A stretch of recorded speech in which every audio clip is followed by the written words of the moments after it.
Yeah. Trials of faith. Listen. Now there was a day when the sons of God came to present themselves before the Lord, and Satan came too. Oh yeah, he was among them. And the Most High asked, where you coming from?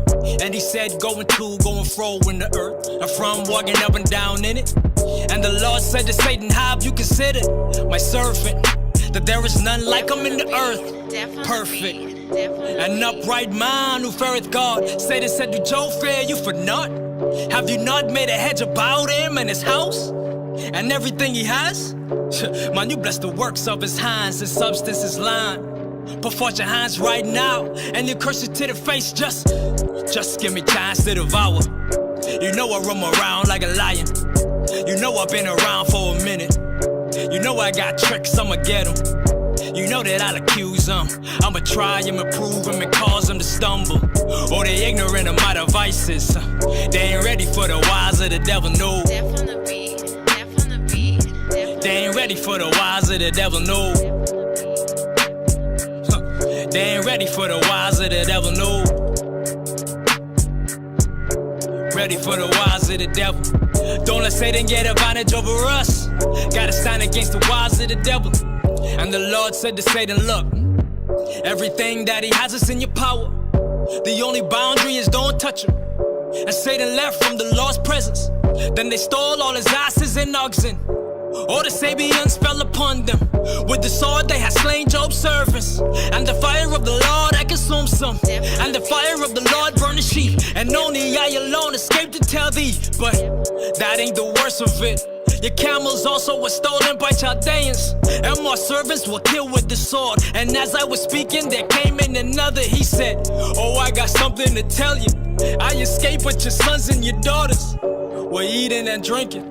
And the wind came and it blew down the house, and it fell on them all. Now their children are dead and gone. Job arose and he ran his mantle. He fell on the ground and he worshiped.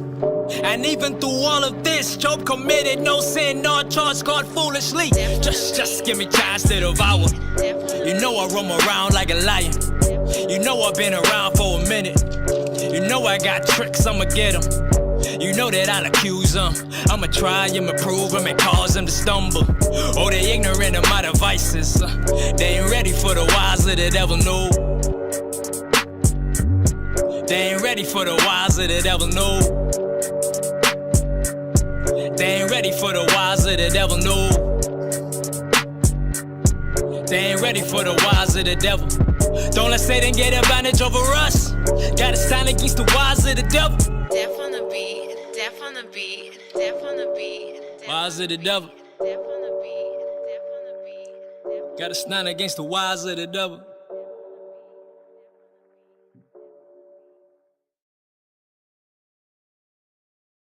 All right, y'all. Shalom, Most High in Christ bless. We are back with another Sabbath class. I know y'all used to seeing our faces now on Friday nights. But just with the scheduling things and not wanting to rush through everything, I decided to do class earlier on this Sabbath day. And Lord's will, you'll see some more of us back on class later as well. I encourage y'all to check that out. It's definitely going to be a good topic about some of our history and our culture of our people and the stuff that we've been through, the stuff that our forefathers and foremothers went through. So y'all be sure to check that class out later this evening.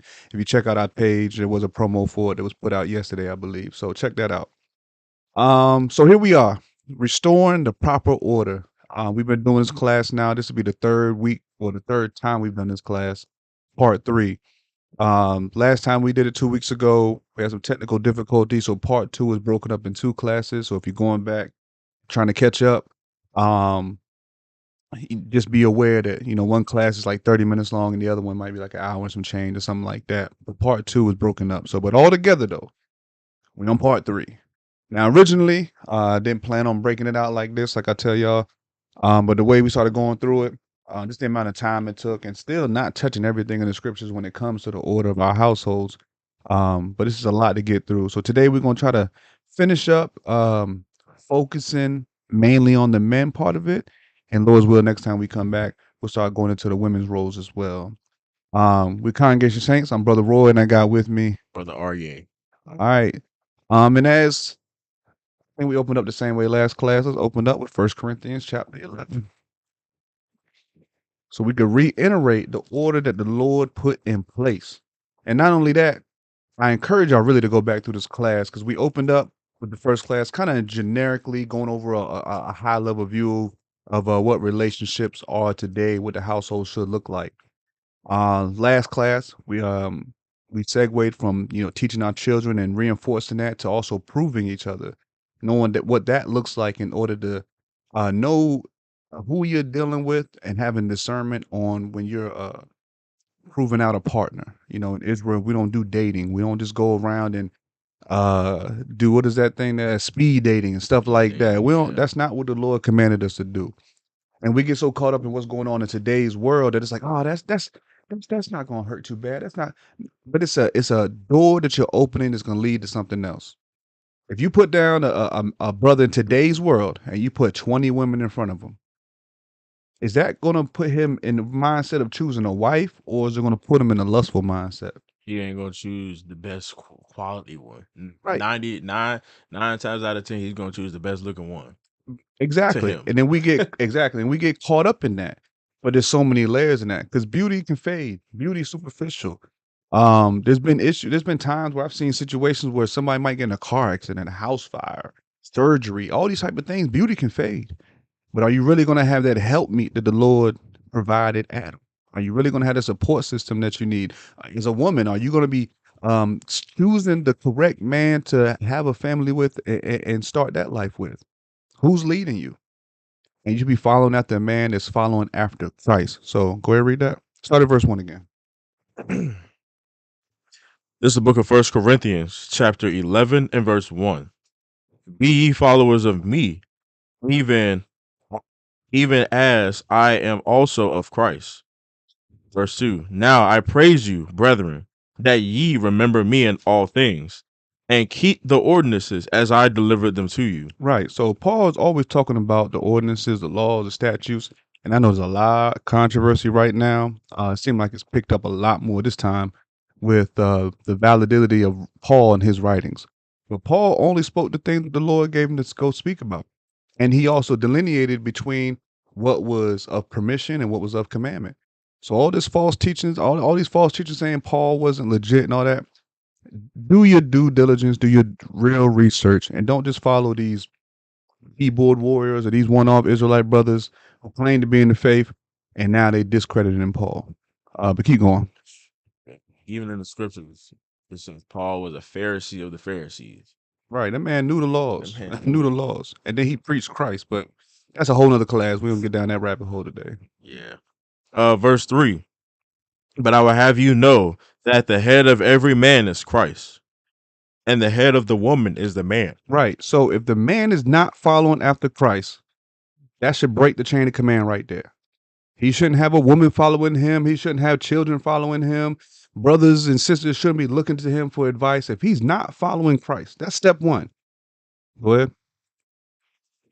And the head of the woman is the man, and the head of Christ is God. Right. So if we're following Christ and we're following after what the Most High God put in place, Christ repeated several times over and over, he came about his Father's business. So if you've seen what he was doing, then you've seen the Father. Just like we read in our last class about our children. If a man is raising up his son the way he should raise him, when the father dies, it's going to be like he never left because his son is going to be, boom, stepping right after him. That's the mentality. That's the domino effect we need to start having. So we keep opening up with that just to reiterate the proper order. I don't care what goes on in today's world. I don't care your finances, your social status, none of that. That's the proper order of the Lord. Now, within that, like I said, through these classes, we've been breaking down some biblical attributes of those things. And when it goes into, this is going to continue off from the proving process. Let's go to Sirach 25. And this is, I know we're jumping right into it, but because this is a continuation, it's probably going to feel like that a little bit. But we're going to drop in Sirach 25. So if you're following a man, and he's following after Christ, Matter of fact, let's go back to Genesis real quick. Let's go back to the Genesis 2. Let's go to that real quick just to set this up. You said Genesis 2. Yep. And we're going to start at verse 22. I'm going to read on the rest of the chapter. It's the book of Genesis, chapter 2. Where'd my page get back together, man? Actually, it's just 21. This is the book of Genesis, chapter 2, and verse 21. And the Lord caused a deep sleep to fall upon Adam, and he slept. And he took one of his ribs and closed up the flesh instead thereof. Right. And this is, I probably mentioned this last time we read this, was, that's why we call it in Israel, we call our wives our ribs, because they came from us. Go ahead. In the beginning. Go ahead. Verse 22. And the rib which the Lord God had taken from man, made he a woman, and brought her unto the man. So there's a thing here I definitely want y'all to pay attention to. The Lord brought them together. See, when we out here doing our own thing and not proving people, you'll be able to tell the Lord sent this person or not. If you're looking at this woman and she's not doing any of the things you want her to do, but like we said in the beginning of the class, she's beautiful, that's the Lord's not sending you her. He might be sending her to the man to prove him. The Lord might be testing you when he puts something in front of you to see what your heart is truly going to go after. That's something you have to consider as well. The Lord brought her to the man. And that reminds me of something I seen a clip the other day, man. It was talking about like the women think they the prize, the women think they the prize. And I brought this up before too. But the brother hit a different they referenced this scripture and said, well, the woman was made for the man. So who was the prize? The man. But the woman was made for him, and the Lord brought that woman to the man. Mm-hmm. So we're not gonna get into that because I don't want that to be an ego trip, but the Lord brought them together is my point. Go ahead. Verse 23. And Adam said, this is now bone of my bones and flesh of my flesh. He shall be called woman, because she was taken out of man. Mm-hmm. Keep going. Verse 24. Therefore shall a man leave his father and his mother, and shall cleave unto his wife, and they shall be one flesh. Right. So it said he shall leave his father and mother. So brothers and women, if you are planning to get married, you see a woman that you know what, I'm gonna go to her father, and we're gonna get permission and arrange this thing so I can marry his daughter. You need to be in a place to be able to provide and take care of her in your own gates. Shalom to the chat. See y'all. You got to be able to provide for her and be able to sustain her. If you're not in a financial situation to do that, then be patient. Be patient until you can get yourself in the right position in order to take care and provide for your woman. And then naturally, you're going to have children that you're going to need to provide for and plan for and have the space for. And we know in today's climate, and especially here in America, the cost of living is through the roof. Garbage. Along with the conflicts that we deal with in war that have our gas prices and oil prices fluctuating, that affects everything. Everything. Garbage. I was just in California a week ago, and the area I was in, gas was $5.64, I think, for regular. And I was outside of any major city. I was about 45 minutes outside of a major city. So it wasn't even like I was in downtown LA, and I wasn't nowhere near LA. It wasn't like I was in these, overly populated, high income areas. $5.64 a gallon. Now, trust me, I hate having to fill up my tanks now here on the East Coast when it's still $3-4 and some change. I couldn't imagine doing that. But so I'm saying that to say we got to consider all of these things before you take on a wife, because she is your possession once you marry her. It's something you got to take care of. You don't have things that you buy or things that you possess and say, no, I don't care about them. You got to take care of them. Upkeep. Things like that. Depending on your woman, could fluctuate. You don't want your possession to be spoiled. Right. Exactly. So, and I remember this is a quote. I can't remember who said it. I wish I can give him credit. But it said, I'm out to butcher it. But if you are able to don't sweep her off her feet if you're not able to carry her. Think of something like that. So these men, they come with game, they come with their new outfits and shoes and jewelry, and they appear a certain way, and they sweep her off her feet.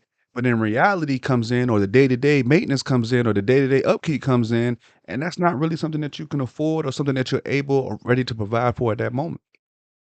So remember that, brothers. Before you go out here and trying to sweep these women off their feet, make sure you can carry her. All right, Sirach 25. Even if that ain't the original quote, that's still Yeah, I can't remember. I'm pretty sure I'm spot on with. Well, I'm pretty close to it. If I ain't got it exact, I just can't remember who said it. I wish I can give him credit. But yeah, you got to be able to maintain her. All right, 25 and jump. Matter of fact, 21. Just because we were talking about it.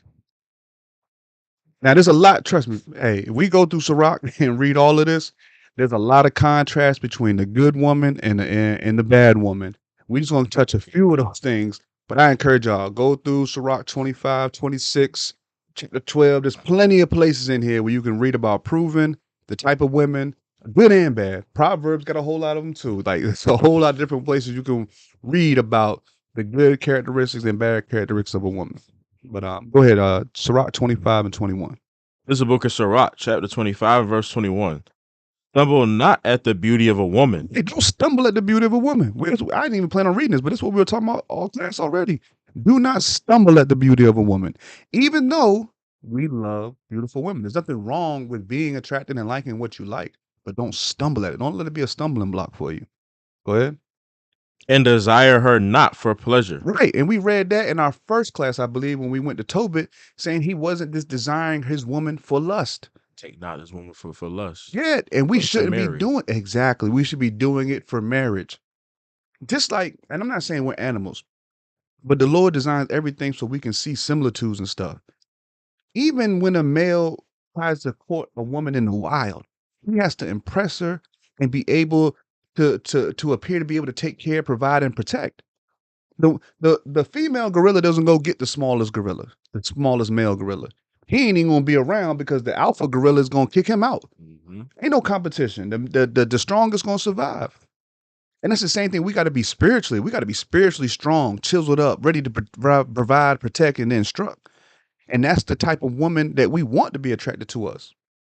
See, it's all flipped now, and the men are running after the women. We read that in the last class too. We went to First Ezra, talking about what is the strongest thing in the kingdom. And the women took the crown off his head and slapped him, and all he did was laugh. And as soon as she found she didn't seem pleased with them, he started wooing her again. Come on, come on. And he's the king. We can't be stumbling after women. That's probably one of our biggest crutches in our communities. That is. And I know for me, especially coming into the truth, lust and drinking were the two strongest holds I had on me. That are still something you got to continually defeat on a daily basis. And in today's world, alcohol, you got to go buy it. You got to be 21, all those type of things. Now with women, you just go outside and they're half naked, presenting themselves all type of ways everywhere. So it's a stumbling block that men, like Job said, I got to make a covenant with my eyes. You got to be consciously thinking and resisting that urge of your flesh. That's what it is. The lust of the world and the lust of the flesh are the things we have to constantly battle and overcome each day. Because this world is not for us, and our flesh is no good without Christ. Like Apostle Paul said, these things are going to be a thorn in your flesh. You're constantly going to have to battle it. The Lord's just not going to magically take it away from you. Right. Nah, my grace is sufficient for thee. In the Battle. script. And it's like, if you can't get through it, I mean, if you, like I remember just saying a long time ago, I always say it now, it's like, if you're in hell, keep going. Like, that's the battle. You're going to be in some tough situations, but if you stay there, it's not going to help you. It's not going to make anything better. It's only going to make it worse until that final destruction comes. Excuse me. I don't want to. All right. So, keep going. Next verse. Verse 22. A woman, if she maintain her husband, is full of anger. impudence, and much reproach. Okay, so like we said, you have to be ready to take care of her. If your woman is sustaining you, is maintaining you, it says she's gonna be full of anger and impudence and much reproach towards you. That's gonna be a constant battle. So it's not now easily you're gonna say that's money, right? Easily it's gonna be say who makes the more money. I'm maintaining, I'm taking care of her. But you can also make more money and still be a bum, not knowing how to take care of your bills or run your household. And the woman has got to step up and play that role. That's out of order and that's out of whack. And that's what causes those emotions and anger and reproach in her. And that's going to cause conflict in your household. And she shouldn't have to step up and be the man in a relationship. There should never be a point where she got to step up and be the man. If me, maybe righteously, I got too much pride to feel like my woman should be able to step up and be the man over me. That'd make me feel like less of a man. And in my mentality, my father's instruct, I can't work with that. I wouldn't be able to deal day to day with that. But a lot of our men, and unfortunately, it's because a lot of our men are raised by women. They take the emotional stance on it, and they'll take the background, and they'd rather go ahead. Matter of fact, I didn't even plan on playing any videos, but I do got one I want to pull up, y'all. I'm gonna pull it up. Try to do this quickly. I don't want to ruin the vibe of the class, but it just made me think of something that I saved not too long ago. Let me navigate this real quick, y'all. Give me a second.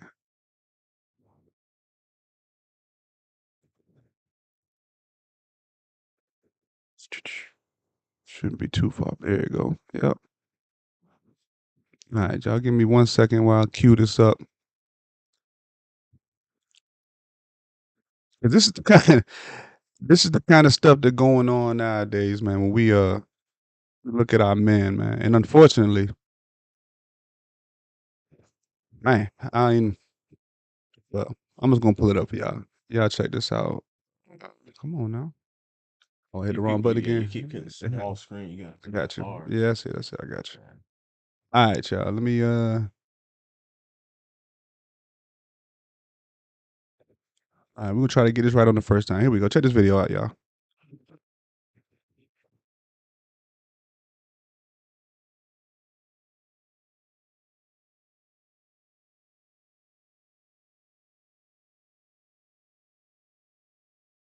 Car, I know you fucking lying. She like, can you help me? Can you help me? He won't even hold the umbrella for her. Look at this. Oh my gosh.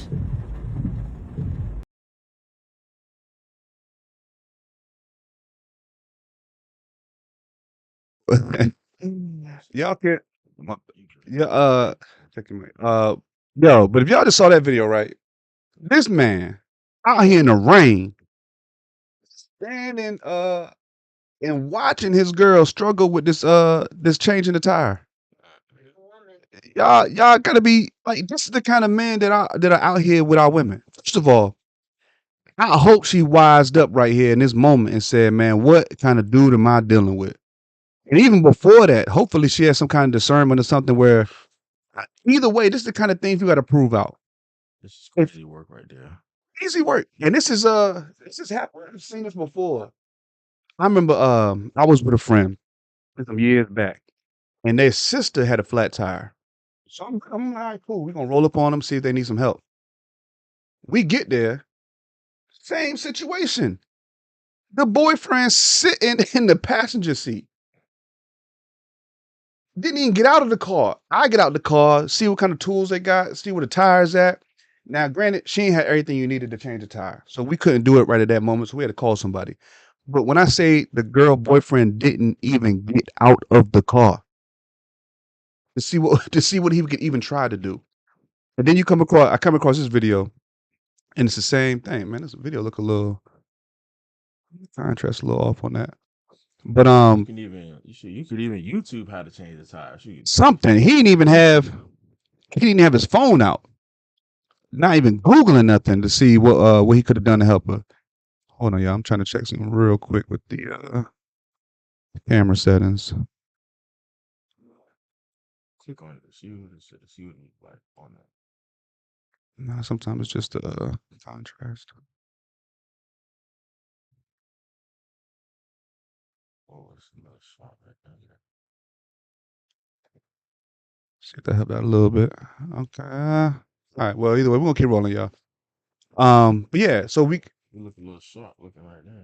yeah, but it's all right. We're gonna keep it rolling, y'all. We still figuring out all these technical aspects, y'all. I'm not gonna claim to be the best producer in the world.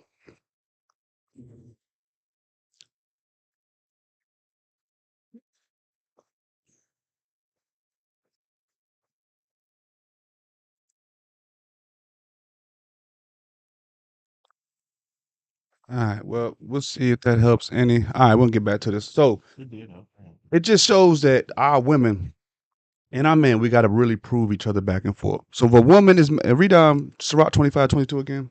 This is the book of Sirach, chapter 25 and verse 22. A woman, if she maintain her husband, is full of anger, impudence, and much reproach. Mm-hmm. A, Yeah, we might as well keep going. a wicked woman abateth courage, maketh an heavy countenance, and a wounded heart. So basically, she's extra baggage. She's extra baggage to a man if she's not upholding her end. She's abating the courage and making a heavy countenance. That's more weight for the man to carry. I'm sorry, y'all. This camera stuff is bothering me a little bit.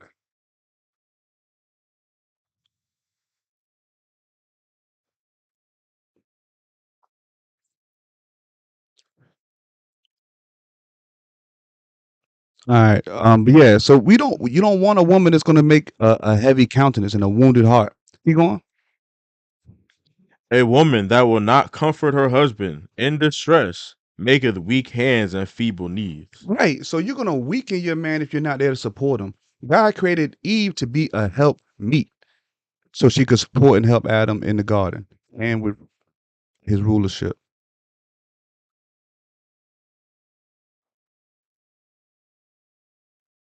Verse 20. As the climbing up a sandy way is to the feet of the aged, so is a wife full of words to a quiet man. Keep going. Oh no, did you read 24? Yeah, I read. I went. Oh, I thought that's where you wanted to stop at, but I just went and read 20 because I thought definitely that was important. Oh, you went up to 20. Okay, yeah. All right, verse 24. Sorry for chopping that up, y'all. I'm trying to get the camera right. Look a little better now, y'all. All right, verse 24. Of the woman came the beginning of sin, and through her we all die.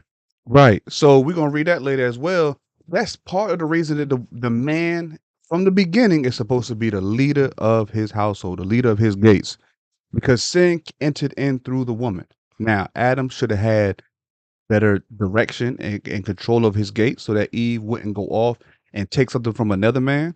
But that's where it shows that the order has to be Most High God, Christ, and then the man. Keep going. Give the water, verse 25, give the water no passage, Mhm.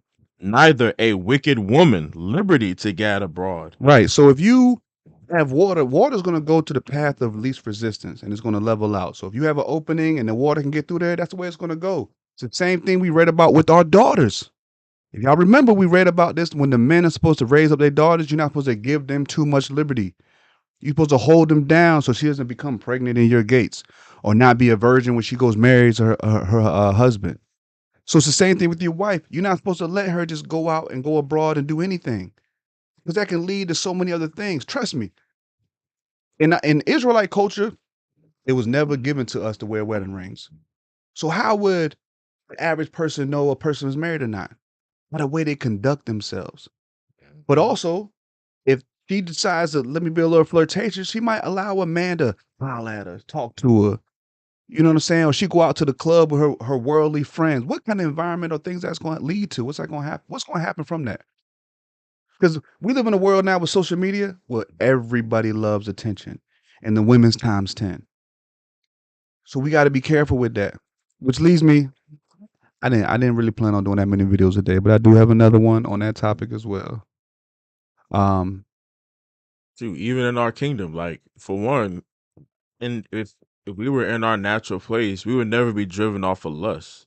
So like even if without the wedding ring, we'd approach a woman to see if, to tell her she's attracted and see if she's, available. But once it's known that she's married, it wouldn't go no further than that. Right. But nowadays you see these new guys, they're coming out, wearing the meta glasses, Oh trying to flirt yeah. with women, and then they say I got a boyfriend, even though we don't agree with boyfriends, but considering, I got a boyfriend or I got a husband. But then they continue entertaining that man. Whereas in the kingdom, if we were in our natural order, that would never happen.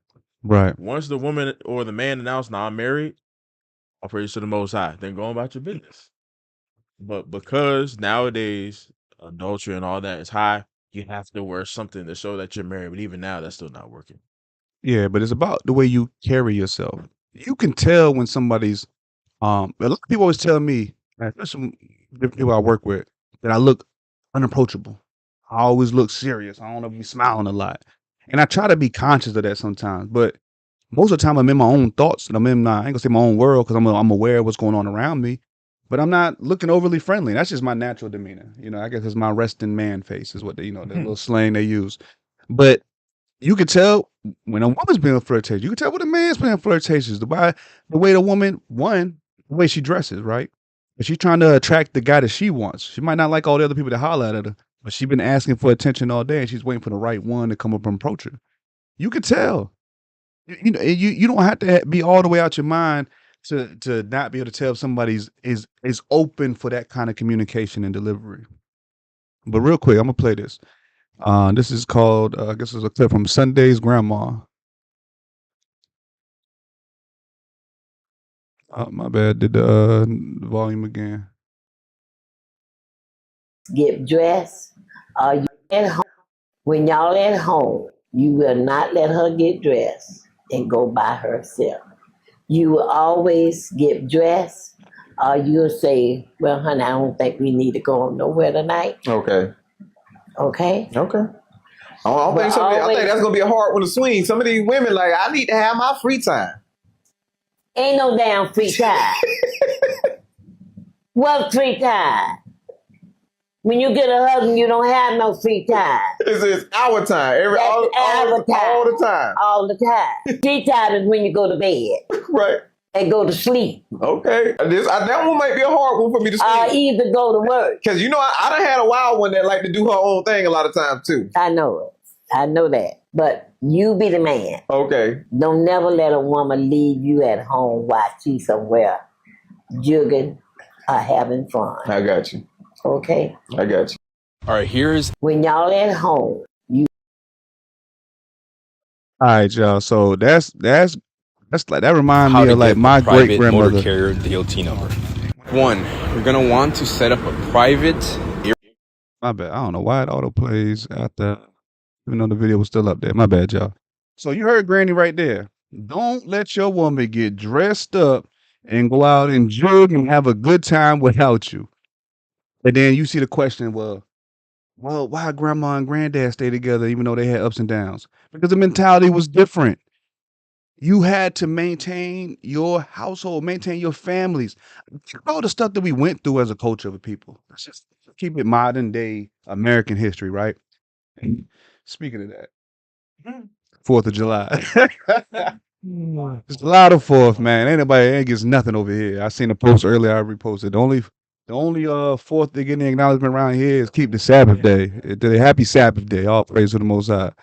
But in today's world, in today's climate, man, you have man, I lost my train of thought. But you have women that want to go and do their own thing, and they want to get dressed and go out. But I was talking about the old structure, right? So think about coming out of slavery, 1865, right? So they say, even though we had slaves after 1865.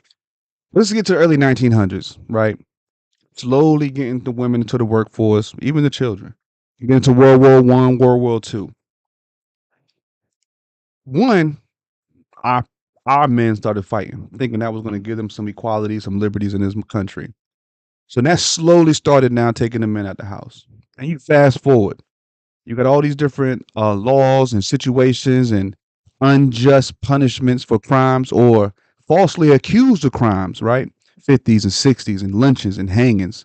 So now the men are getting beat up even more and taken out of the household, taken away from the families, or their stature and their demeanor is getting broken down generation after generation of what a man's supposed to be in the households. Grandma right here understands that. She understands, and I know she understands that because she's a woman saying, "Don't let me go out on my own and do my own thing." And she's telling the men, "Don't let your women go and do that," because she understands just that aspect of it alone is going to help keep the families tighter and together and stronger. And sometimes we're going to have days. That's why we say, when we say what love is, it's keeping the commandments. It's keeping, whether you wake up and I'm mad at my wife today for whatever reason, I still got the commandments not to commit adultery. I still got the commandments to make sure I provide for my children and my wife, because we react off emotions so much that we miss that. We as men got to be stable minded for sure, and to be able to constantly endure and push through and keep our household in order. In the scriptures, it says you can be angry because might- my bad. But in the scriptures, it said you can be angry. It's a natural emotion. But the scriptures say be angry and sin not. Right. Just because you're angry, just because you're mad or whatever the case may be, does not give you a license to sin. Right. And that's what people don't understand when we read verse 22. Like, yeah, you're angry, but that nowhere does it say it gives you a license to sin. And then we played it, I think, in the first class, where the woman came up on that podcast that travels around. And she said, my husband hasn't been able to provide for like the last year and a half. Mm-hmm. And she said, how long should I wait? The brother said, until death do you part. And that's powerful, because why are you even entering into the marriage with a backup plan or an escape route, or a couple years in? I don't think she said how long they had been married in totality, but because he was in a down season, she's like, well, I don't know how much longer I can sit in this and wait. And our forefathers was, and y'all gonna see it in class later, because I don't even know everything the brother Jake gonna bring out, but the poverty that we lived in, the piece of bread that we might have been able to eat for the whole day, and the family still stay together and we still multiplying out here. Mm-hmm. We don't even have a slightest idea or can fathom quote unquote hard times. Now, and I'm not saying none of us got hard times. Trust me, I'm not saying that. Today's world got a whole new level of stresses. Yeah. But you can't tell me, coming off of a plantation, coming off of sharecropping, coming to call of lynchings and Jim Crow laws and all these type of things, you can't tell me that we got it harder today to keep our families together. The temptations are more wild, but maybe Yes. the liberty of our men and women is what's going out there. But that's the reason that we have to get back to the order. And every time I bring this up, it never fails. If I can make a Facebook post right now and poke the bear. Well, was you this, that, and the third before you got married? Nah. But now that I've learned, it's time to teach I got 2 sons. It's time for me to teach my sons to not make those same mistakes and to come into their marriage and their wives in a way better approach than I did. And all praise to the Most High. Me and my wife are still strong, going on 11 years. All praises for that. But I definitely wasn't in this understanding when we got married. I wanted to marry, but I didn't understand biblically what it meant to really be a husband and sustain my household. And it's a constant learning process. There's no book on this except for the scriptures. People go buy all these self-help books and how to be a dad for dummies and all whatever you want to do. If you're not rooted in these scriptures, improving your own self before you even take on a wife, you're setting yourself up for a rough road ahead. And I'm not saying it's going to fail, because trust me, I didn't start off perfectly, but we grew together in this. All right. I stayed on that one way too longer than I wanted to. Jump over to chapter 29 and verse 21. Sirach, chapter 29, verse 21. The chief thing for life is water and bread and clothing and a house to cover shame. Right. Go ahead. Better is the life of a poor man in a mean cottage than delicate fare in another man's house. Right. So this is going back to the point we started off with. Genesis, it said at this time Adam was going to leave father and mother and become one with his wife. So in this situation, It says it's better to be in the life of a poor man. Better is the life of a poor man in a mean cottage than delicate fare in another man's house. So it's better for you to be on your own and be struggling a little bit or in a rougher situation than for me to move in with a brother and live a little easier. Now that doesn't mean we don't have hard times, ups and downs, the economy, job losses, job gains, whatever it might be. There's going to be situations where, yeah, help your brother, show love. Hey, brother, come on. I got a room for you for a couple weeks, couple months, get you on your feet. But to choose that life of jumping from house to house and gate to gate, that's not a life of any man, nor of a man that a woman should be going after or a man that should be looking for a woman. That time should be for you to recalibrate, get yourself back together, and keep going. Reading. Bet verse 23. Be it little or much, hold thee contented, that thou hear not the reproach of thy house. Keep going. For it is a miserable life to go from house to house.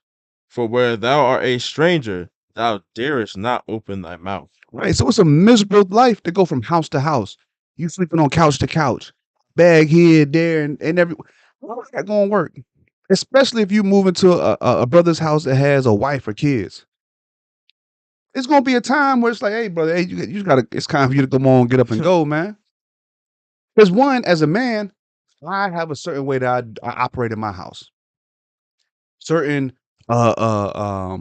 I guess you say rhythms or schedules or the way we just got our house, way we lay it out. If somebody else were to move in here, it would throw that all off. I'm not saying we couldn't make adjustments. We can, make sure we accommodate the people the way we might need to. But I'm not gonna want to make that adjustment for the rest of however long I'm living here. It's gonna get to a point where I'm gonna be like, all right, man, you gotta go. And then what can you say? If you're that man on the couch, how you gonna what's your response gonna be? What jurisdiction do you have? What you gonna buck back in up and say? It's not gonna work like that. Keep going. 25. Thou shalt entertain and feast and have no thanks. Moreover, thou shalt hear bitter words. Come, thou stranger, and furnish a table, and feed me of that thou hast ready. Keep going. Give place, thou stranger, to an honorable man. My brother cometh to be lodged, and I have need of mine house. Right. You don't want to be in a position where you end up being a servant in this house, and then like, hey, you know what? My brother's coming, man. You got to go. You don't want to be the man that's in that situation, man. Moving from house to house, couch to couch. Keep going. That verse. These things are grievous to a man of understanding. To a man of understanding. So if you see a brother going through this and he's cool with it, you can already tell his understanding is not where it should be. This is part of that discernment, whether it's a friend or a spouse. Keep going. The upbraiding of house room and reproaching of the lender. Right. You don't want to constantly be in a battle or going back and forth with somebody that you're in subjection to. You want to be able to afford and be able to be on your own. It says better to be in a mean cottage than to live fair on somebody's from house to house. So we got to consider that too. Men, women, you got to be able to discern these things before you take that leap, because children are a blessing. They are. The Lord said children are a gift from the Lord. But if you're doing it, living on somebody's couch, how is the dynamic of your household going to operate? How much joy and love can you really have with your family if you're living on somebody else's couch? And most likely then, you're probably not with your wife and kids either then. Because I know I don't have enough room to take on a whole nother family.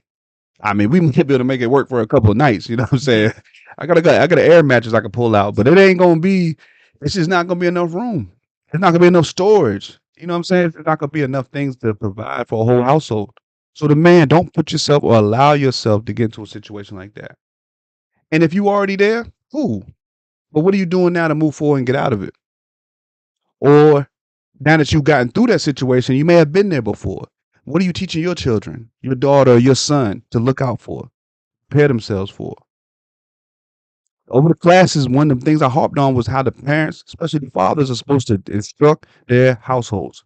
And we gave several examples of it going throughout the scriptures, where the men constantly were teaching their children from their youth up.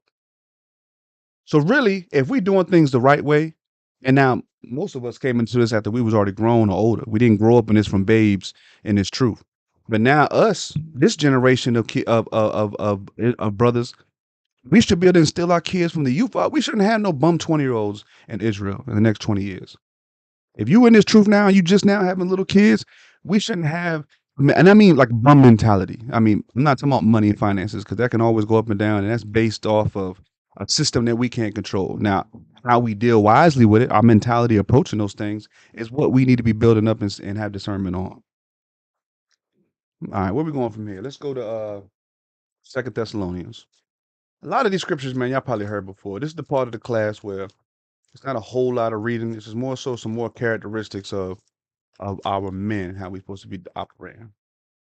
Second Thessalonians chapter 3.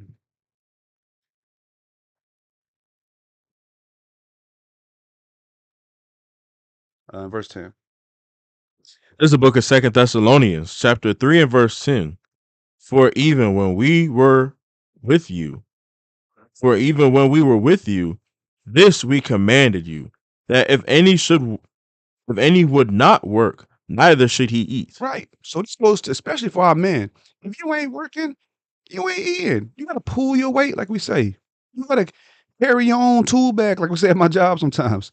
You gotta carry your own weight and go be productive in order to provide food. If you cannot not be working and have a household, like what is your means of income? And it's not about chasing the money, because we know the lust of money is the root of is the root of all evil. But the Bible says money is a defense. So dealing wisely, preparing yourself, preparing your household. But if you don't work, you don't eat. That's carrying your own weight. Keep going. For we hear that there are some which walk among you disorderly, working not at all, but are busybodies. And that's a lot of our generation today, man. I don't know what happened after COVID, but it seems like the workforce is so slack and minimal now, or you have people in there that just don't give a dang about the job they're doing. And these young kids, and now you have the social media stuff where you can just stream or Kick or Twitch, and you can do all these things for money. The next generation, and I'm not saying, hey, if you know how to work that stuff and you still keep the commandments, hey, that's a means of income. But it's sucking our people in to be, what's the word I'm looking for? Superficial, extremely superficial, and really fake. And if you look at, if any of y'all seen the Hunger Games, when you start seeing like the second and third movie, they start showing you behind the scenes and all the rich people enjoying watching these games. That's the mentality. Like, y'all don't understand the world we living in when your brain is off. Like, you don't understand reality anymore. It's not, You become disconnected. totally disconnected. And now you take this social media fantasy world and cameras always in your face, and you can't even have a regular conversation with somebody in person. Or you can't do it without a camera rolling. Just a bunch of busybodies in everything. Gotta be, because you always need clicks, likes, attention. No. Or you think you can do it. You think just because he did it, you can do it. No. Trust me, it's tempting. It's tempting because it's so easy now because it's on your phone. You got 20 megapixel cameras now. You know what I'm saying? Like you got everything in such easy access to do those things that's why we have to be on guard. Because the Bible says broad is the path to destruction. That's why you gotta come sometimes you gotta take a second. Wait a minute. That was a little too easy. Or that just came like that just fell in my lap.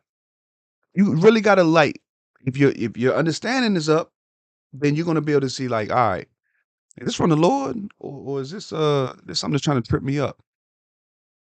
So we really gotta don't get too caught up in the worldly stuff, but you gotta work to eat, right? Don't get caught up in all that. Mainly it's that social media lifestyle and appearances you gotta keep up. Mark 10. It's not a whole lot more on this, y'all. Most of it me just talking y'all to death. Mark 10 and 7. This is the book of Mark, chapter 10 and 6. verse 6. But from the beginning of the creation, God made them male and female. So that is nips in the bud right there. What marriage is supposed to be: one male, one female. This isn't two plurals, one plural. This is male and female, like he did from the beginning. Adam and Eve, not Adam and Steve. And even it's an example of that when they took the animals on the ark. You had to take one female and one male.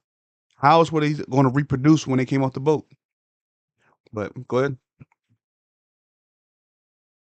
For this cause shall a man leave his father and mother and cleave to his wife, We read that in Genesis, right? Go ahead. and they twain shall be one flesh. So then they are no more twain, but one flesh. Keep going. What therefore God hath joined together, let not man put asunder. Right. So this is why I made the emphasis of when we went back to Genesis that they became one flesh, and the Lord brought the woman to Adam. The Lord brought them together. You don't see, even when Eve fell and Adam fell, you don't even see one discussion of divorce. If anything, they were trying to hide together, but they didn't even talk about divorce because it was never designed to be that way. It was designed for the Lord to bring a man and a woman together and they become one flesh. Her mind should be your mind, fellas. Her mind should be after yours. The way she act when she's not around you is a depiction of you, man. Whether you agree with what she does or not, you chose her.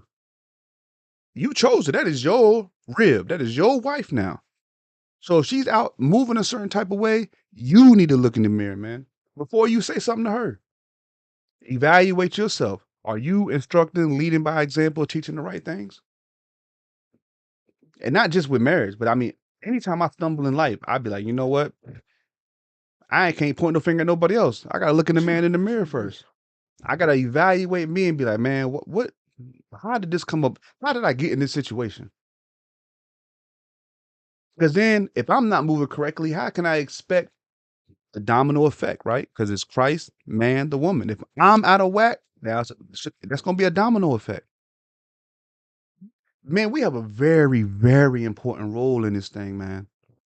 Whether it's the leadership in the world and in certain places of importance or uh businesses or things like that, how we conduct that honestly, fairly, to our households and how we run our wives and our children, how we operate. This what changes the whole dynamic of society. And the women are so rebellious against it is because we've continued what was set up from the beginning, was what was set up in slavery. That reminds me, I do have something else I want to pull up here.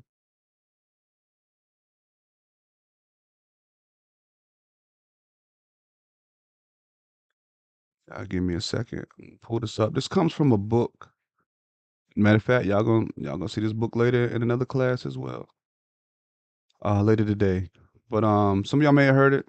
Some people try to debunk it. But if you look at the history, you look at the facts of stuff that's going on in our culture.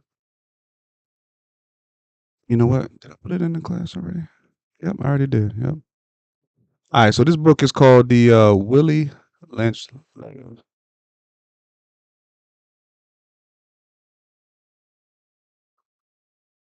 All right.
know what it is. Check. I know what it is, y'all. My bad. I went on all of that, read all of that. Y'all ain't hear anything. Y'all should be able to hear me now. I'm gonna do it. You just said it only like literally a minute ago. Yeah, that was the whole time I was reading this. Oh, dang. Yeah, I know what it is. I'm gonna pull it up a different way.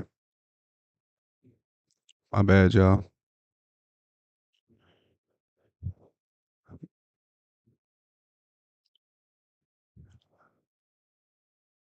All right, can y'all hear me? Yeah, should still better hear me. All right. So this was the Willie Lynch letter. Nope. Let me get out of this, y'all. Hold on.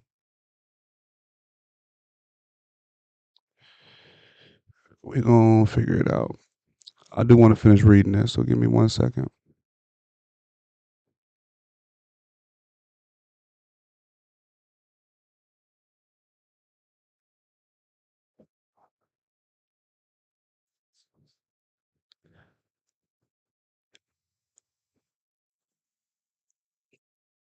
One second.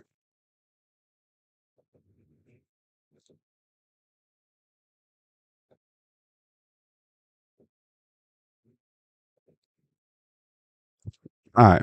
Y'all should be able to hear me now. Let's go back to it. The Negro marriage. So we breed 2 Negro males with 2 Negro females, and we take the Negro males away from them and keep them moving and working. Say one Negro female bears a Negro female, another bears a Negro male. Both Negro females being without influence of the Negro male image, frozen with an independent psychology, will raise their offspring into reverse positions. So what I was saying, well, y'all couldn't hear me, was this is what goes on in today's world. When you remove the man from outside of the household, the roles of what the image of a man in the household should be is gone. Whether it's the daughter looking up to the man or the young boy looking up to his father. Now this causes a psychology difference where psychological difference where they reverse the positions. So you have emotional men who don't know how to deal with conflict, somebody saying no, what it takes to have a conversation, any kind of discourse without getting emotional, or knowing how to stand their ground and be a man. Shoot, we even, like I was saying, we even look at schools and business and stuff like that. When they call home, you know, be like, "Can I talk to your dad?" No, can I speak to your mom? Is your mom home? When people come to your door, hey, can I speak to your mom? If your child answers, nobody addresses the father or even acknowledges that the father is home, unless he's the one who is the primary person. Which, like you said, nowadays It's is rare. non-existent. It's very rare. It's very rare. All right, second paragraph. The one with the female offspring will teach her to be like herself, independent and negotiable. We negotiate with her, through her, by her. We negotiate her at will. So this just shows you again, once they remove the male, all the children see now is the slave master or somebody dealing with the mother, putting her in a position of the leader, the alpha of the household, which is not by design. But for the children's sake, you're conditioning them to feel like the roles are supposed to be this way. So now, let's keep reading. The one with the Negro male offspring, she being frozen with a subconscious fear for his life. So remember, now during this time of slavery, if a man bucked up, what would they do? Castrate him, kill him, torture him, or the slave master would take his wife and make him watch, doing everything to belittle and humiliate or degrade the man. So now when you do that, the woman's trying to be protective and saying, hey, let me not put him in a situation where he can be killed, he could be injured, or he be taken away from us.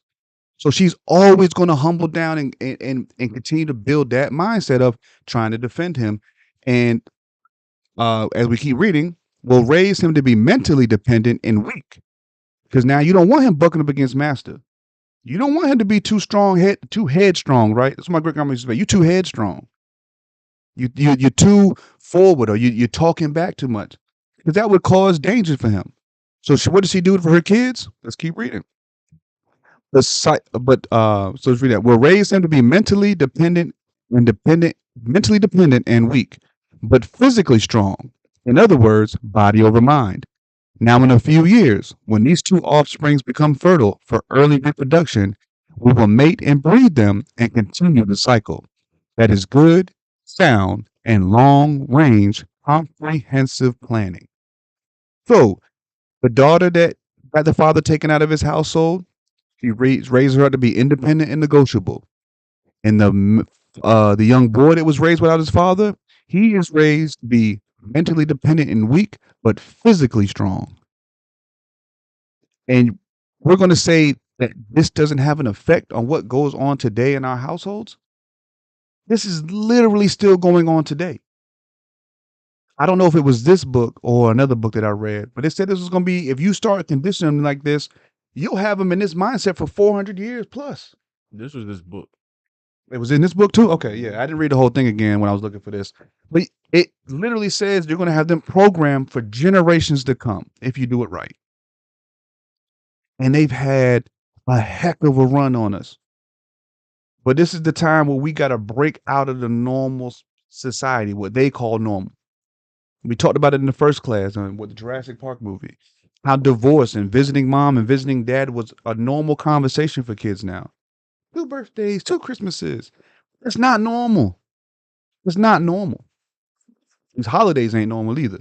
But the structure of the household shouldn't be like that. I know it's rough sometimes for me to be the one to be a little extra on the discipline side. There was something else I heard last week. It was about I follow a lot of different pages, man, when it comes to topics like this as well. And he said, it's my job to make life a little bit harder for them. So when life hits them, the regular stuff is easy. And I said, man, I didn't put it in those words, but that's kind of been my approach with my kids. To push them to that limit just a little bit. So that way, when you go through regular stuff, that's not nothing out of the ordinary now. They say they say that during his lifetime, the father should not really be shouldn't be liked, really. And that's the hard part. Now, I mean, to say that, it sounds like, oh, my kids don't like me. Yeah. Nah, but it's the fact that, like, if we're doing everything your kids like, who's raising who? Mhm. If I'm always giving in to my kids and, oh, you want this? Okay, here, you got that. What is that teaching them? No adversity, no endurance, no, what does it feel like to be in a struggle and to be able to pull myself out? No feeling of accomplishing something. Mhm. Those are certain things that men need. Men need to know that what they're doing means something. And you might not need to hear it all the time, but it's got to be felt. It feels good to hear that. It does feel good to hear it too. But as a man, I know I got to do it. But as a woman, as a children, it helps when you encourage him, allow him to think like, hey, I know that was a hard choice, but I thank you for making it. I thank you for putting us in this position. I appreciate it. And then, go ahead. No, I was going to say, and then at the end of it, they said that the true value of a man isn't really known until he's gone and not there anymore, and he's not, for lack of a better word, supplying that care or that need that he was given when he was alive. But that's why we read Sirach 30. If we're raising our kids up the way we're supposed to, it's going to be like the father never left. And the enemies are going to be grieved because I'm raising up my sons to be better than me. Let's keep moving on. But it's important things, man. These are important things that we got to deal with on the day to day. And 1 Timothy 3, and we really got to be conscious of these things. I know the world is hectic. I know the cost of living is high. So both parents are working full-time jobs. So who's raising your kids? A lot of us don't have the luxury of a family member. A lot of us don't have the luxury of a stay-at-home mom. A lot of us don't have the luxury of working from home. So we're put in a position where, in order to make ends meet, these daycares are accepting kids at 6 weeks old. Like, and in the psychology class I took in college, the early years of development affect so many things later on in life. So if I'm not raising my kid from ages 6 weeks until 18, what what kind of connection and development have I done with them over their life? And then in the real integral parts of their life, when they learn trust and love and caring and what's right and wrong, that 1 to 5-year-old, that 1 to 7-year-old, if you're not involved in all of that mental shaping of their life, it can cause domino effects down the road.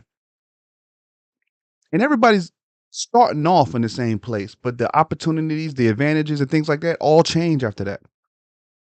So, especially in our communities, we have to go a little bit harder because, one, we're sending them to a school that ain't designed for us.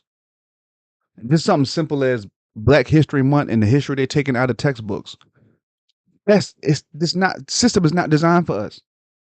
The medical system is not designed for us. This financial system ain't designed for us. So we have all of these worldly entities fighting against us. So we have to have our gates in order. We have to have our gates in order to prepare our kids to go out there in this world. 1 Timothy 3, and it's oldie but a goodie, but it's important. We're going to read this too. Start at verse 1. 1 Timothy chapter 3 and verse 1. This is a true saying. If a man desire the office of a bishop, he desireth a good work. Mm-hmm. A bishop, then, must be blameless, the husband of one wife, vigilant, sober, of good behavior, given to hospitality, apt to teach, not given to wine, no striker, not greedy of filthy lucre, but patient, not a brawler, not covetous, one that ruleth well his own house, having his children in subjection with all gravity. Okay. So my bad. I was looking for something real quick. But it talks about the office of a bishop. This is the leader. If you don't understand this, I'm not saying this is a bishop over a church necessarily. Because I look at it like, if you are Christ-like in your home, you are the bishop of your household. You are the spiritual leader of your gates. You are the teacher of your gates. So these are positions that are honorable positions that we should be desiring. But the characteristics of being these spiritual leaders. Now let's take it outside of your household. If you are a bishop over a congregation, these are things that you should have to be portraying in order to be leading your congregation the correct way. Because this is what the Bible tells you your attributes are: to be blameless. That doesn't mean you're never without sin, but you shouldn't be associated with something where they can constantly blame you. The husband of one wife. If you're a bishop or a leader, you should not be having multiple wives. And that's going to be a class I'm sure we're going to go deeper on later. Y'all keep an eye lookout for that. We're really going to attack that as well too. But you be the husband of one wife, vigilant, sober. So while you're doing the works of the Lord, you shouldn't be drinking. You shouldn't be outside your mind. You got to be grounded, of good behavior, given to hospitality, apt to teach. So if you're the leader of your gates, the leader of a congregation, you should be ready to do these things. You should be capable of doing these things. Verse 3 says, not given to wine, no striker, not greedy of filthy lucre, but patient, not a brawler, not covetous. You're not in strife. You're not in constant arguments. You're not in constant beef, so to speak. You're not doing it for filthy lucre. You see all the leaders now of congregations, man, always got a CASHAPP, ATMs. I'm sure they got all kinds of stuff in the churches now. They probably got an Apple Pay card going around instead of cash now. Touch the tap when you come in. You don't gotta be in. They got a little piece of paper with a QR code on. All you can do is scan that, don't send it. I ain't unless I ain't been to church. I wouldn't even be surprised because that's what it is now, especially with cash disappearing. I told the story before. Long time ago, a lady I was dating, her church asked for their W-2s. Crazy. Yeah. Crazy. Keep going. Verse 5. For if a man know not how to rule his own house, how shall he take care of the church of God? If you can't rule your gates, you should not be a leader anywhere else outside of your gates. Get that in order first. If you're not able to have your wife and children in subjection, that doesn't mean like you're beating them down. No, you have things in order. Your wife is moving the way she's supposed to move. Your children are being respectable and moving the way they're supposed to move. And you're raising them in the commandments of the Lord. If you don't have that under control, hold off on the public speaking outside of your gates. Keep going. Not a novice, lest being lifted up with pride, he fall into condemnation of the devil. Right. And this is something I had to be wary of when I first came into the truth. Because even though my zeal was how I wanted to I wanted to teach, I wanted to go out, but I was a novice. I wasn't prepared to really to go through the battles or the experience of what it would take to be a leader in a congregation or a church. And I'm not saying I'm a bishop now, but I'm saying these are the attributes that I'm trying to work on. So if the Lord calls me to be something else more later on, I'm starting to prepare myself today. The Lord proved Abraham for decades before he finally made the covenant with him. Like, he really proved Abraham. If the Lord proved Abraham for that period of time, how come we can't be a little more patient in proving the spouse we have, proving our own selves? The Bible says to make sure your calling and election is sure. Don't be hasty to give a man much credit. I don't even know if we touched that in the proving part of the class. We We did. did? Okay. But going through some of these notes and stuff, I can't remember everything that we read and touched on. But that's important. I'm glad I did. I'm glad we did bring it out because that's important. You can't be hasty. Somebody do something good for you, be like, oh man, appreciate it. That's how they get you. Get you on the hook. Yeah, they hooked you right there. Now they're gonna slowly reel you in after that. And then in some situations, you're gonna be compromised now. Because they did you a favor. Now you think you owe them. Gotta be cautious of those things. Keep going. 7. Yeah. Moreover, he must have a good report of them which are without, Mm-hmm. lest he fall into reproach and the snare of the devil. Mm-hmm. Keep going. Likewise, must the deacons be grave, not double-tongued, not given to much wine, and not greedy of filthy lucre. Right. You gotta be sound. You gotta be solid in this. You can't be double-tongued, double-minded, saying two things. Can't be overly indulging in the wine, not greedy of filthy lucre. Shouldn't be doing this thing for pay. Keep going. Holding the mystery of the faith in a pure conscience, Mm-hmm. and let these also first be proved. Be proved. Let these things be proved. Go ahead. Then let them use the office of a deacon, being found blameless. Right. So you got to prove them, then they can hold the office. All this is throughout our lives. Proving somebody first. We just happen to be focusing on the relationship part of it, of man and wife, but this goes out with all our relationships. If I'm the brothers I'm studying with, I've known for years. And even before we became the tight-knit group that we are, I still knew these brothers before that. So before I said, hey, I mean, really, the only thing that separates us is the shirts, right? We all Israelites. We all brothers, man. Anybody I see out here telling people to repent, keep commandments, y'all my brothers, man. That's what the Lord said. Y'all my brother and my mother, the ones who keep the commandments of the Most High God. So don't let the shirts think it's something that it is any more than what it is. But the brothers that rock the same shirts as me, we've all dealt with each other for years. And then if we happen to meet somebody new, we deal with them over a course and period of time. And then boom, we'll continue to elevate and bring them in closer. It's a proven process. And when we are teaching, you missed it last week, Arye. Brother drove by, hit me with the Yahweh Bahashem, Yahweh Shai Barakatah. That don't fall. I don't know what. You know what I'm saying? And it feel good to salon that brother, but then it's like, well, what's he doing driving by me on the Sabbath day and they out here teaching with us? Shoot, wow. And it's not that he was in sin. I'm not saying nothing. That brother watching it was nothing. Then I'm saying the brother was in any other thing. But just because he saluted me doesn't mean I'm giving him all the credit in the world. Like, you still got to prove that person. You know what I'm saying? I think 2 weeks ago, I went to King's Dominion with Jose and Judith, and we saw a couple in fringes Oh, at praise. the water park. I ran into what's the brother name? His wife do taxes and stuff like that. And he in Cali, right? Nah, well, The I only don't think they were. the only brother who I can't know think of whose his wife name. does taxes, he's in Cali, but I don't know if he's still. Whoever it was, we ran into them at Water Country a couple years ago, and they were all in Mhm. fringes and dresses. So Was that there? nah. This is gonna be we ain't got stuck on that. But yeah, I was just saying it is good to see our brothers and sisters out and about. Uriel and There we go. Ariel. There we go. Okay, Yeah, yeah. that's who it was. Them and their family. It's good to see them brothers out there with fringes on and everything. Verse 11. Keep going. Even so must their wives be grave, not slanderers, sober, faithful in all things. Right. So your women got to be grounded, not slanderers. I know the women love their group texts, and I know they love their phone calls and gossip.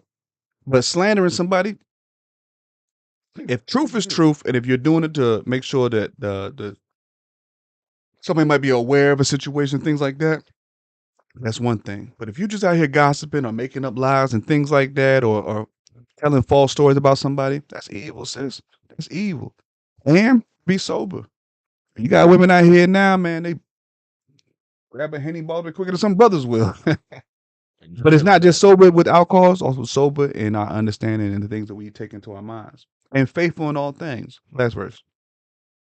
Let the deacons be the husbands of one wife, ruling their children and their own houses well. Right. So if you a deacon, you a bishop for a congregation, these are attributes you have to follow.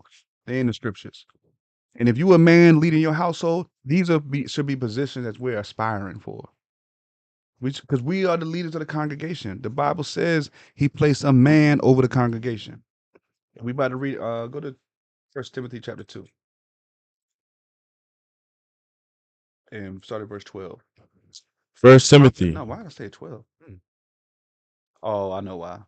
Because I'm going to say that for the next class. Start at verse 12.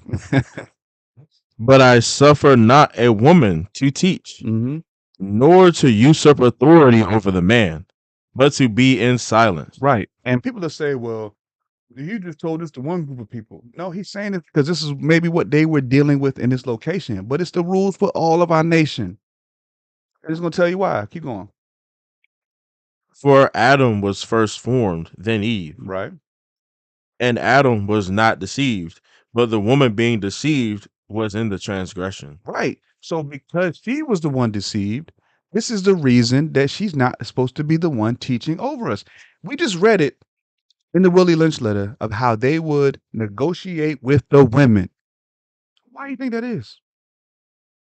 Shoot, I have a coworker, and she's older. She's about in her like 50s maybe.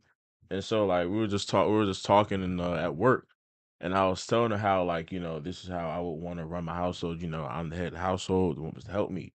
And she took it as, oh, she didn't say it really disrespectfully, but she was like, oh, so you want your woman to not have no voice. And I'm like, nah, that's not necessarily true. Like, she'll have a voice. It's just at the end of the day, at the end of the day, the man is the leader of that household. He makes the final decision. Right. And it's up to him to whether or not take consideration of whatever you say. And this goes back up to the buildup of this whole class. If you have been proving your partner out, it should be no problem with you following that man, ladies. If you don't trust to follow him, then you shouldn't have trusted to marry him, because that's the bigger commitment. Marriage is the biggest commitment you can make because it represents our relationship with the Lord. How can we say we want to be the nation married to Christ, but every time the Lord tell you to do something, you got something to say? Wives, that's you. That's you. If we say we trust the Lord, we should be reverencing him. Even Sarah called Abraham Lord. And that doesn't mean he's our God. It's a title and position that he's fulfilling. And if he's fulfilling the leadership role, then there can't be two leaders. There's only one leader. Just like that video you put in the last class, the guy you driving a car. You have to let the man drive the car. When he has to decide which way to go. He can't properly drive if every time he gets ready to make a turn, you take the steering wheel and turn it. Yep. You know what I'm saying? So that was an interaction. And like I said, I definitely explained it to her. She maybe she understood, at least it seemed like she understood. But because a lot of times I feel like they start that conversation at the end.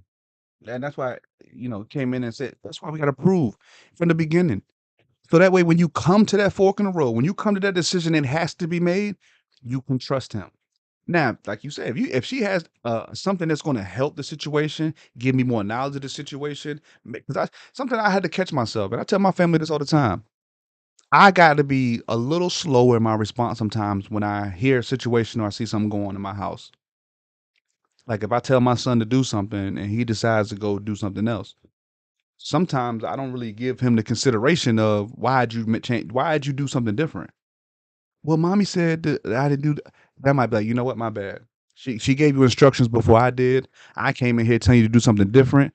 And that makes, causes confusion for the kid. It's not that my wife was wrong or I was necessarily wrong either. It's just I had to figure out a little more of the situation, like Sirach 11:7 says. You gotta search out the whole matter first, right? So I don't put my kids in a situation where mommy and daddy not on the same page. It wasn't that. It's just I may not have been aware of something that's going on in the house when I got home from work or something. So it's something like that. But if it comes to an educated decision or a discussion, like RA said, it's up to the man to decide which route that's going to go. And this is something I brought up in the last time I did a marriage class, maybe a year and a half, 2 years ago. Called it 50-50 or 100-100, because at that time the argument was who pays the bills. Like I said, this time the argument came up because everybody was looking at Meg and Clay Thompson. But before it was the bills. I don't care if my wife makes 99% of the funds in this house and I make 1%. The money gets spent how the husbands think it need to get spent. Wisely. Like if we have bills to pay, it doesn't matter who brings in what. The household needs to run like this. These bills got to get paid. What difference does it make whose pocket it comes out of? If you're truly one flesh now,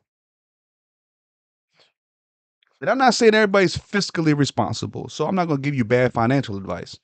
But in my house, one account for my check goes into the account. My wife has access to it. Bills come up, pay the bills. And if there's something outside of our responsibilities that we have to do, then we'll have a conversation. Well, what makes sense, or what do we need to do next that we gotta just plan out. Then we'll make a little strategy and go with that. But the man should be the one that's making the final call, and ladies should be following somebody that's making the good decisions. Those are stuff you got to prove. We read it in Sirach before too. You don't know a friend in the good times. You really find out who they are in the bad. So when that lady came up and said, "How long do I deal with my husband not being able to provide?" That's not even going to be a question you have unless he's not trying at all anymore. Then you might have to have a conversation. But it still doesn't say anything about divorce. It says that death till you part. If he did not commit adultery, if he didn't commit adultery, then you kind of got to work this thing out. A video that went viral a few years ago was they were saying their the wedding vows for what for sick and for health for They better tried to for take him out or worse. something? Or that lady didn't want to say it. Yeah, she was like yes, and they was like for rich or for poor, I might. and she was like Oh, you know what? I'm putting that in the next class. I do have that video. I'm putting that because women. they was in the wedding. Yeah, they were at the Like, ceremony. at the At the altar. ceremony. They were at the altar. And they were going through the vows, and they were like, for rich or for poor? He was like, yeah. And she was like, He ended up saying, "Well, I'm not gonna say it. Y'all can go over skip over that part." Or something along that effect. Yeah. I got y'all let's see it next class. I was like, hey, that's crazy work right there. That's crazy work. Sirach 4. Just one more attribute real quick. Of the man, and then we gonna get ready to wrap this up. Sirach chapter 4, verse 13. You can go read it if you got it. This is the book of Sirach, chapter 4 and verse 30. Be not as a lion in thy house, nor frantic among thy servants. Let not thine hand be stretched out to receive, and shut when thou receivest. Salakia. Let not thine hand be stretched out to receive, and shut when thou shouldest repay. Right. So the first part, verse 30 says, "Be not as a lion in thine house." Imagine a lion in this room right now. There ain't gonna be a whole lot in here that's gonna be safe. But you can't rule your gates like that. You shouldn't be ruling with fear. Like we shouldn't be ruling to have our wives and our children fear us. Fear us and like I'm scared of you. Now, we talking about fear in the Lord. That's like, yeah, I'm scared of him because of the judgment he can bring, but that is the ultimate respect. And that's how men we should be presenting ourselves and carrying ourselves so that it's not no issue with our wives and children respecting us at that level. And we shouldn't have to be like a lion in our gates to get that done. And the other part of it is a good attribute. Let not thy hand be stretched out to receive, and shut when thou shouldst repay. So when it's time to borrow, that's fine. But when it's time to pay back, or it's time for you to lend out to somebody else, don't let your hand be closed either. That's just good business, good etiquette. That's a network of people you can deal with that you can trust now. Those are just other good attributes. Ephesians 6.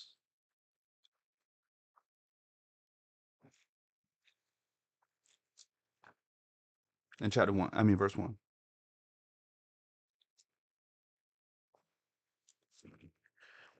Ephesians chapter 6.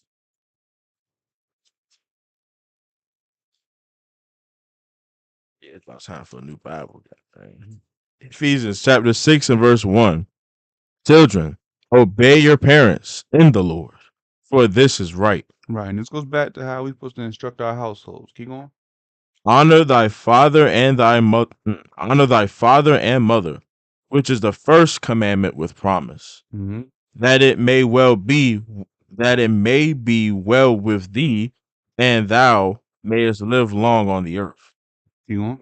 And fathers, provoke not your children to wrath, but bring them up in the nurture and admonition of the Lord. Right, and that's the point I wanted to get to. Like, we're not supposed to provoke our children to anger. We're not supposed to be doing things to corrupt their minds and their body language or their reaction to certain things. It's just to bring them up in the nurture and admonition of the Lord. We're supposed to be feeding them the spiritual words constantly over and over.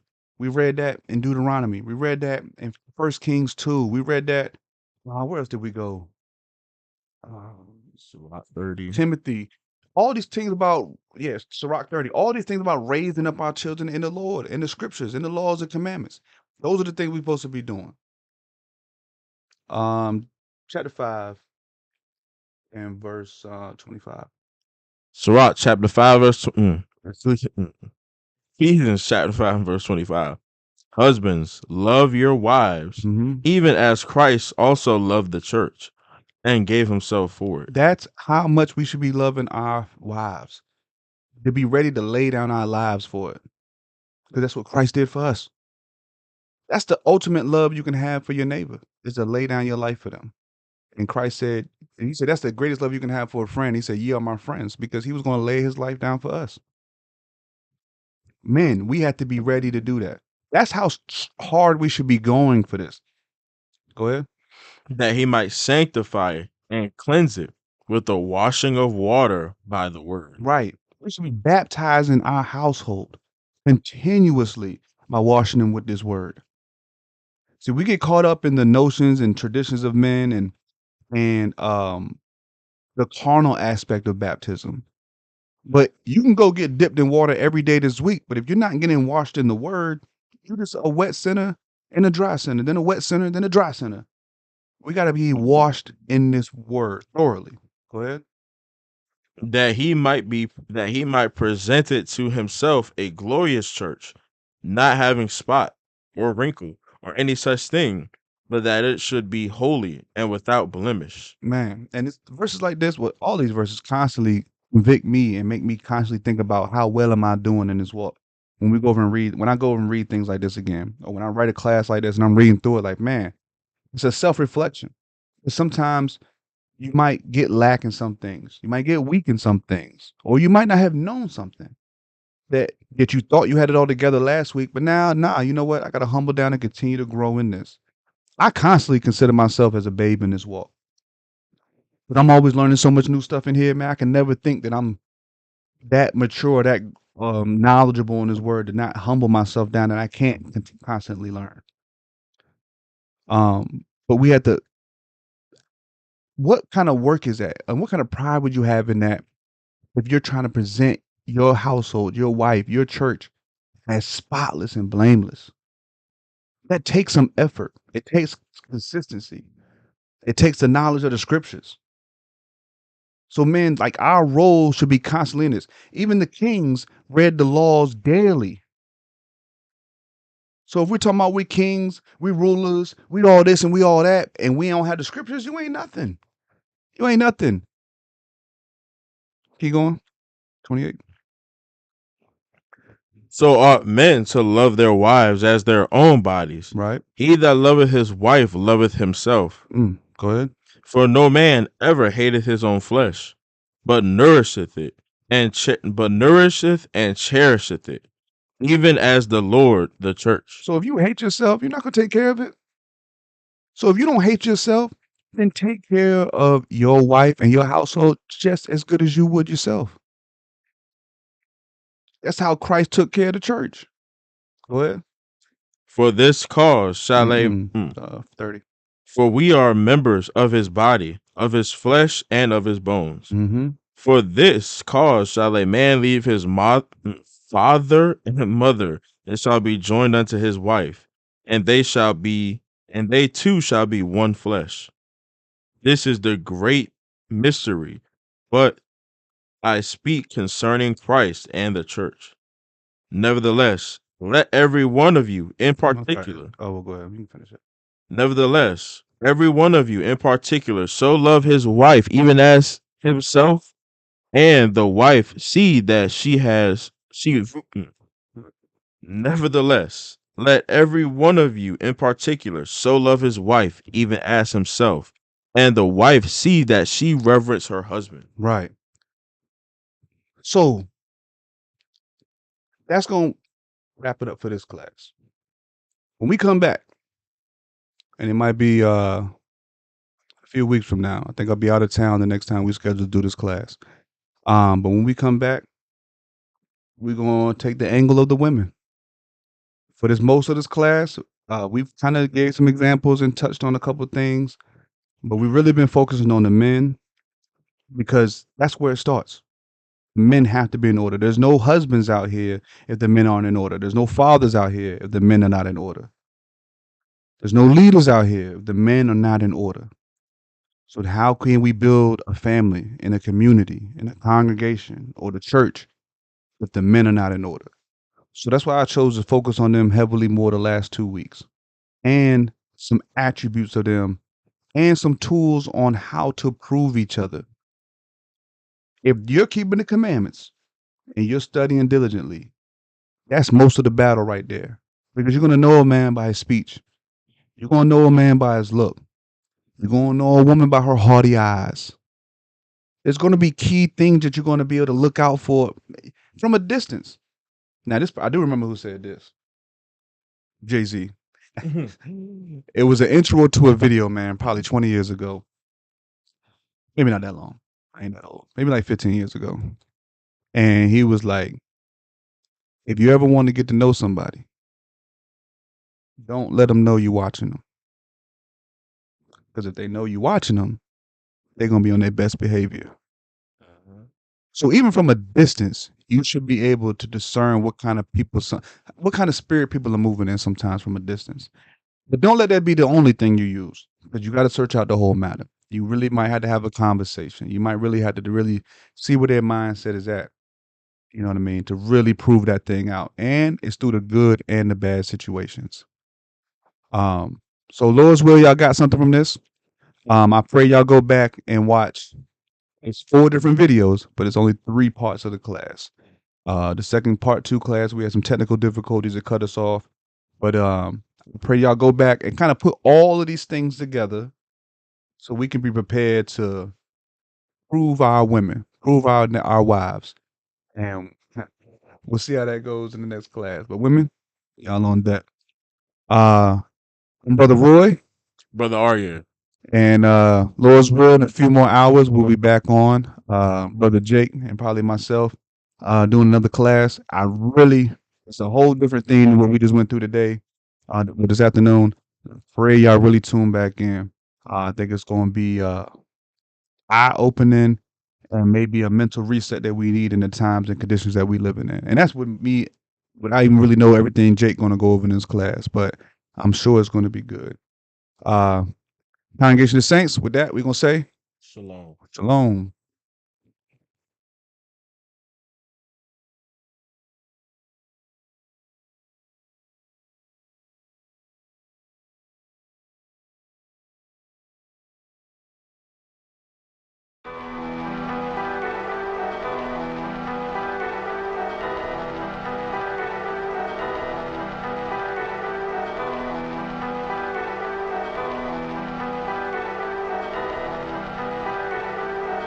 Yeah. Son of mine, go and prophesy. The vision dies for appointed time. Said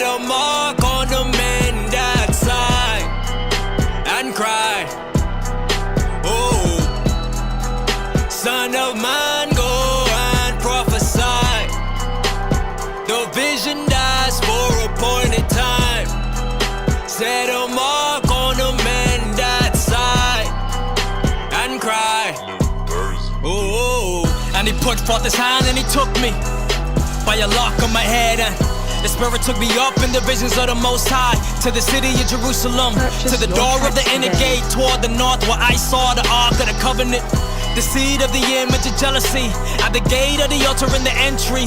And he said, seest thou what they do? Even great abominations here, but I'ma show you greater abominations. Son of man, turn thee again. And he brought me to a door and a cord, and I looked and beheld there was a hole in the wall, and I digged in the wall and saw another door, and I went inside and I saw idolatry, creeping things and abominable beasts. I saw the elder men, it was like 70, and they burned incense to images. That's what they did in the dark, they forsook the Lord. They had said that the Lord had forsook the earth, and I turned again to the Lord's house, which was toward the north. See, it's what they do. Behold, women weeping for Tammuz. I'm like, damn. 25 men with their backs to the temple like down. Bring it up to the day, it's the same thing throughout the land. Purchase your tracks today. No faith in the Most High,